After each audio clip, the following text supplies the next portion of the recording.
Hello, and welcome back to another episode of the Minnesota State Park Hiking Club Trail Series.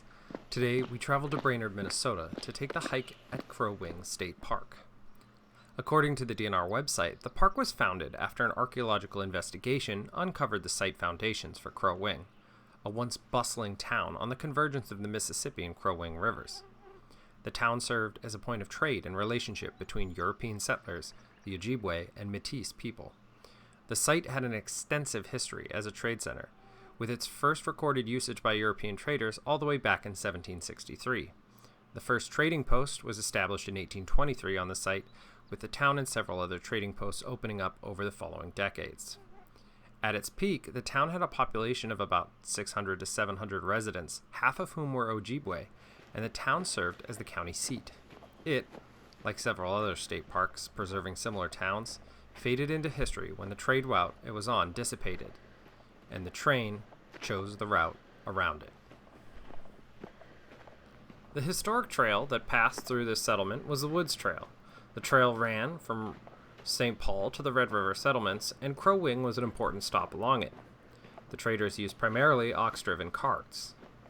The only section of this trail that's actually wooded was the Detroit Lakes to Crow Wing section, as the trail also passed through sandy prairies and mostly along riverbanks. The trail turns from Crow Wing and follows along the Mississippi south to Sauk Center. The trail was used to supply the Red River settlements or transport soldiers, adventurers, gold seekers, explorers, as well as the normal traders that utilized it. Once the railroad was established, the trail use declined and it eventually ceased. Like many other state parks within the state, the effects of glacial activity are felt within this park as well. The region the park resides in was formed by drainage of the glacial Lake Grantsburg. As part of the process of the lake draining, the waters formed a series of outwash plains. The region includes forests of oak, aspen, red, and white pine. The animals that can be seen at the park are beavers, muskrat, waterfowl, white-tailed deer, fox, and coyote. There are numerous songbirds that also find their home within the parks, forests, or prairies. Checking in at 2.3 miles of the Minnesota State Park Hiking Club Trail, this trailhead is located at the day use area. There are some bathrooms as well as picnic areas nearby if you want to have a snack before or after the hike. There's also ample parking, so there shouldn't be any concern about finding a spot to park like you could run into at some of the other state parks. The trail starts as a tar path, and in the first section there's a picnic area that overlooks the Mississippi River. There are also some stairs shortly after that, which bring you down lower towards the river, but at the time we took the trail, it was closed. After a short distance through the prairie, the restored building comes into view, which you can see as you walk closer towards it. The dirt path becomes a wooded boardwalk briefly as you draw closer to the building. There's a small cutout section to the left that once again provides a decent overlook of the river, but there's also a sign indicating the location of the town well. There's a cheeky little note in that indicates, in addition to water, residents also drew news from the well. Classic gathering around the water hole for gossip, if I've ever heard of it.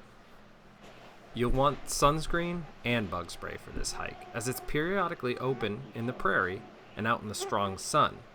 Alternatively, you could wear a long sleeve hoodie that covers you from both threats at once, but speaking from experience, you'll need to bring a lot of water as this tends to get quite warm.